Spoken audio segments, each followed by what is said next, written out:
Capítulo 1. Erindor bajo la fractura. Belcaris respiró con él, no como respiran los vivos, no como respiran los cuerpos, sino como respiran las ruinas cuando algo antiguo vuelve a ocupar el lugar exacto del que nunca debió moverse. Después de la marca, la cámara entera quedó inmóvil. No crujieron las columnas, no cayó más ceniza. Ni siquiera las vetas rojo-doradas que habían despertado bajo el trono yacente se atrevieron a avanzar un paso más. Todo se contuvo, como si la ciudad hubiera cumplido la primera parte de una orden demasiado vieja para seguir llamándose mandato. Cael Baret siguió en pie en mitad del recinto bajo, con la respiración rota, la garganta áspera por el polvo, y la marca reciente ardiendo bajo la piel, como un recuerdo que su cuerpo aún no sabía sostener. Le temblaban apenas los dedos, no por debilidad, por certeza. Belcaris no lo había llamado para devorarlo. Belcaris lo había llamado para abrir algo. Aquel pensamiento debería haber sonado imposible, pero en la capital herida, lo imposible nunca llegaba de golpe.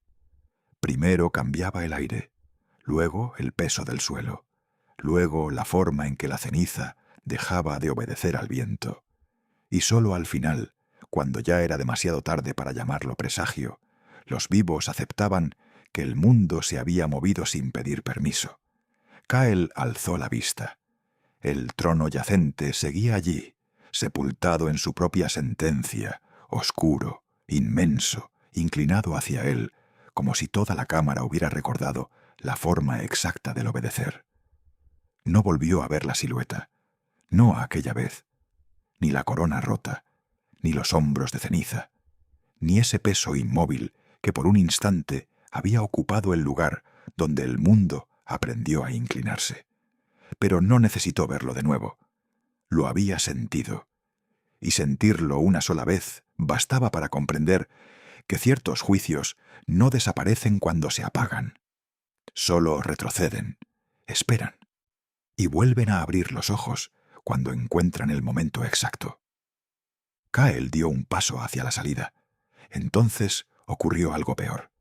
La ciudad se abrió antes de que él la tocara.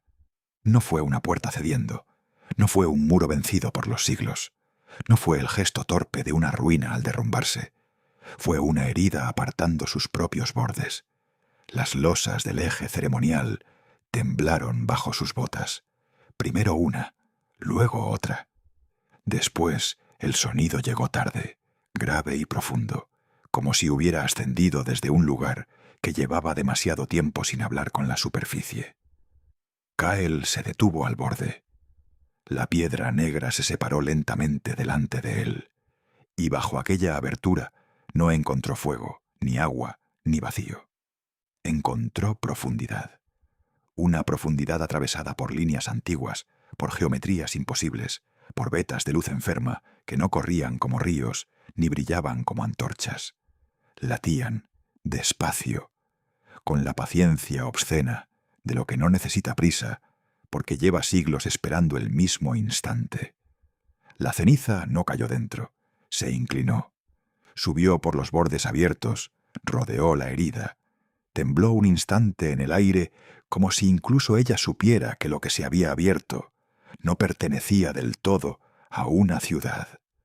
Cael sintió un pulso bajo los pies, no en la piedra, más abajo, como si la roca entera hubiese conservado corazón, aunque los vivos la hubieran llamado ruina. Desde las galerías superiores, Elior Abael volvió a sentir la esquirla de Avenir, clavándosele contra el pecho como una advertencia que ya no admitía demora. Aquello no terminaba en Belcaris, eso habría sido misericordia. Y el umbral no tenía costumbre de trabajar con misericordia. Descendió por el palacio fracturado, sin apartar del todo los ojos del hueco que la ciudad acababa de abrir por sí misma. A cada tramo, la arquitectura cambiaba, no de forma, de intención. Los salones derruidos seguían siendo derruidos, Las cornisas partidas seguían siendo piedra. Los relieves mutilados seguían cubiertos por siglos de hollín, ceniza y rezos rotos. Pero ahora todo parecía responder a otra ley. Las grietas ya no eran ruina, eran escritura. Los muros ya no estaban vencidos, estaban conteniendo. Y debajo de esa contención, debajo de la capital herida, algo más vasto empezaba a moverse, como si la marca de Cael hubiera hecho sangrar una costura que el reino entero llevaba siglos fingiendo no ver. Eliora llegó al eje roto cuando Cael seguía inmóvil junto al borde. No se miraron enseguida. En Nitaria, los momentos verdaderamente peligrosos no exigen palabras rápidas. Exigen el tipo de silencio que permite reconocer cuánto del mundo ha dejado de estar intacto. Fue ella quien habló primero. No abrió una sala. Cael siguió mirando abajo. La luz enferma respiraba. Entonces, ¿qué abrió? Eliora tardó un instante, porque algunas verdades, al pronunciarse, dejan de ser advertencia y se convierten en condición del mundo. Una continuidad. Cael giró apenas el rostro. La marca bajo su piel ya no ardía como una herida reciente. Ardía como si intentara recordar algo que su sangre todavía no sabía sostener. Belcaris no tiene continuidades, dijo. Tiene capas de ruina. Tenía.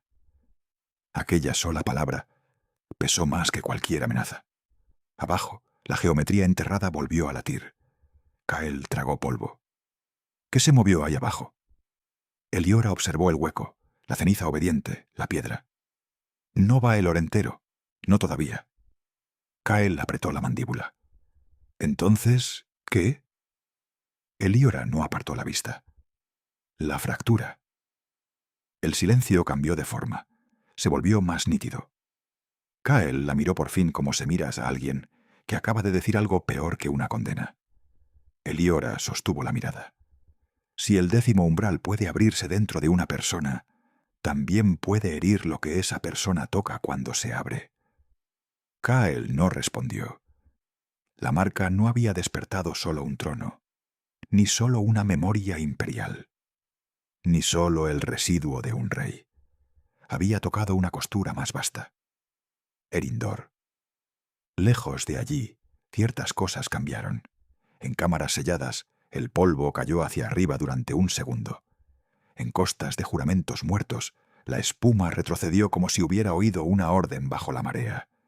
En criptas hundidas, los metales fríos sudaron una humedad negra que no pertenecía ni al mar, ni al subsuelo, ni a la noche. Y en Belcaris, en el centro de la herida, la piedra volvió a latir. Cael lo sintió a través de las botas, a través de los huesos, a través de la marca. No como un llamado, como una escala. Hasta entonces había creído que la ciudad lo había reconocido a él. Y era cierto, pero la ciudad era solo la primera boca.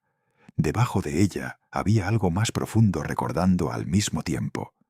Algo que no dormía dentro de un trono, ni dentro de una reliquia, ni siquiera dentro de una capital.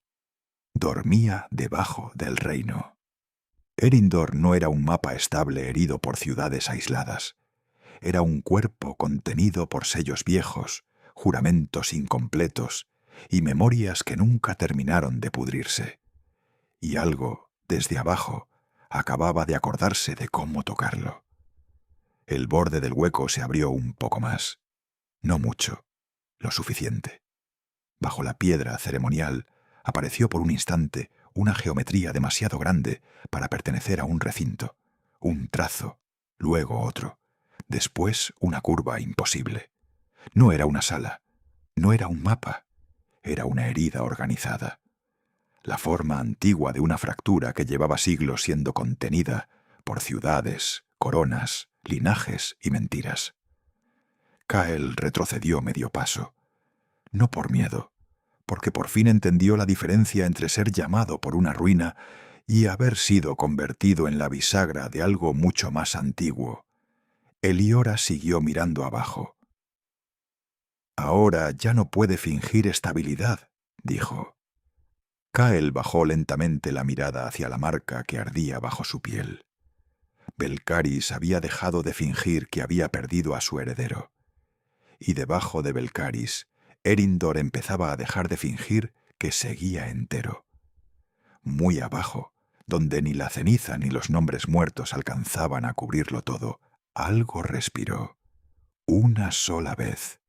Pero bastó, porque los reinos no se quiebran cuando cae la primera piedra.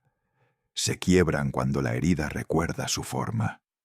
Y aquella noche, bajo la capital herida, Erindor empezó a acordarse.